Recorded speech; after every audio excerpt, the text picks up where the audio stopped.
Today's topic is gold sharing. Before we actually get into the topic though, a huge shout out to Emanfman, I hope I'm pronouncing that right, who did the research for this video and collected all the numbers. All his social media links are down below. Please go and check him out because he really did a great job at collecting all this for me.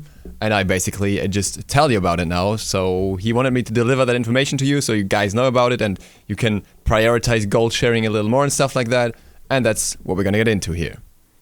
First of all, it's important to understand that gold sharing in Smite works a little differently from other MOBAs. In other MOBAs, you typically have a lane per player, and then you have the duo lane with the support and ADC or whatever it is in, for example, League of Legends.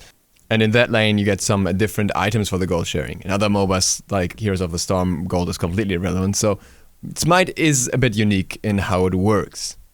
At the same time, farming efficiently, both regarding gold and XP, is very, very important in Smite in order to get any kind of substantial lead if it's not by getting kills. Even if you get kills, you can still fall behind if you're not farming efficiently.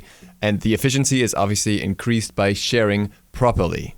There are obviously different ways of getting XP and gold in Smite, for example the Gold Fury and Fire Giant or even towers, but the simplest way will always be killing minions and killing buff camps. When solo farming a wave, each archer is worth 12 gold plus 6 if you get the last hit.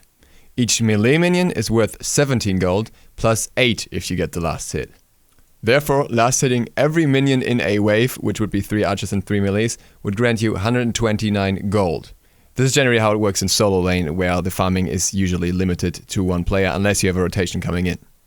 Brute minions, which come in later into the game, will give the same amount of gold as normal melee minions, so they don't make a difference for equations here. As such, last hitting every minion in a wave gives you 129 gold, assuming you're alone. However, when a second god is present, such as in the duo lane, or when a rotation is made towards that lane, the values decrease.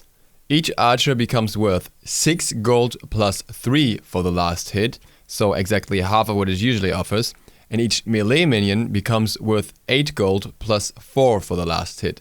It's important to note that you get 8 gold for the melee here, as on your own you get 17, so that's actually more than the loss of half the gold. An additional gold per minion is lost because it's rounded down. Thus, assuming a hunter gets all the last hits while a support is present, the hunter would get 63 gold while the support gets 42. This adds up to 105 gold, which would seem the wave being worth less. However, this is where Watcher's Gift comes into play. There is almost no situation in which a support should not buy the starter item. I would say they are so limited that it's hardly worth mentioning, since it gives the support the last hit bonus as well, as long as they are nearby. Based on that, both the hunter and support get 63 gold per wave, adding up to 126 gold when they would normally only get 105 for their team. Remember that when a wave is cleared solo, it gives 129 gold. A wave spawns every 30 seconds, so a support who doesn't buy Watcher's Gift will actually cause himself to fall behind by 62 gold every minute, which is quite significant when you consider that you have to buy wards all the time and you're already slower than anyone else on the map in builds. For the same reason, junglers usually don't sit in solo lane too long, but go to mid where they share the wave and the camps with the mage, or mid laner rather. Excessive leeching from any single lane will cause allies to fall behind as it denies them their gold. That brings us to the next important point of gold sharing, Bamba's Mask. Bamba's Mask removes the gold sharing penalty from junglers when doing jungle camp. The starter item's passive, like Watcher's Gift, is so strong that there is almost no situation where you do not get this in jungle. Even on Thanatos, it's generally agreed upon at this point that it's kinda necessary.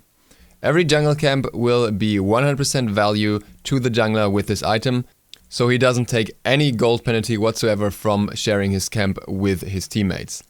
Having one allied guard present, for example the mid laner, rotating to clear the back camps with the jungler will reduce the gold by 50%, but since Bamba's Mask removed the penalty for the jungler, the camp will be worth 50% gold for the mid laner and 100% to the jungler, in total 150% for the camp. In reality, this value will be slightly less due to the last hit bonus. For the mid harpies, each one is worth 30 gold plus 15 gold for the last hit, totaling 90 gold for both. When the jungler and mid laner do them together, the reward becomes 15 for each plus 7 for the last hit, which is 74 gold. However, if the jungler has Bamba's Mask, he will get 30 gold for each harpy, and if the mid laner gets both the last hits, he will get 22 gold each. Thus, the camp becomes worth 104 gold, boosting the total value of these camps for your team. And if the jungler gets the last hits, the camp is worth even more, it becomes 120 gold. This is why the jungler should try and avoid soloing camps and should look to share them with his teammates whenever possible, while minimizing the amount of waves he must leech, since the passive of Bombers Mask only affects jungle camps. To sum it up, every additional guard near a creep lowers its base gold value by 50%. Every last hit bonus is worth 50% of the adjusted gold value. Having Watcher's Gift and a support increases the value of the wave by exactly 20% compared to not having it. Having a Watcher's Gift on a support leeching from someone who is solo farming only decreases the value of each wave for the team by 3 gold, while ensuring the support gets a nice share of farm across the map as well. Splitting a jungle camp will reduce its value to about 80% of the original value, but if one of these players has Bombers Mask, it'll actually increase its value up to 133%. Something important to remember as well is that XP penalties are only half those of gold penalties, so there are different percentage values that are applied here. However, XP sharing as a whole is too big of a topic to be addressed in this video, so we'll save that for a later one and maybe come back to that eventually. With that, once again, big shout out to Emanfman for providing all of this information, collecting all this data, and arranging it in a way that made it very easy to present it from me to you. All of the research for this video has been done by him. I have simply made the video for it and recorded myself talking about it. So, if you want to check him out, feel free to do so. Links are all down below. I think it would be really cool to support him a little bit for doing this. He usually streams quite a few times a week, so go check him out there. Other than that, if you're among the people celebrating Thanksgiving, then happy Thanksgiving to you. I hope you enjoyed this day with your family, and I will take this opportunity, despite of not actually celebrating it, to thank you guys for all your support throughout the last years now as well.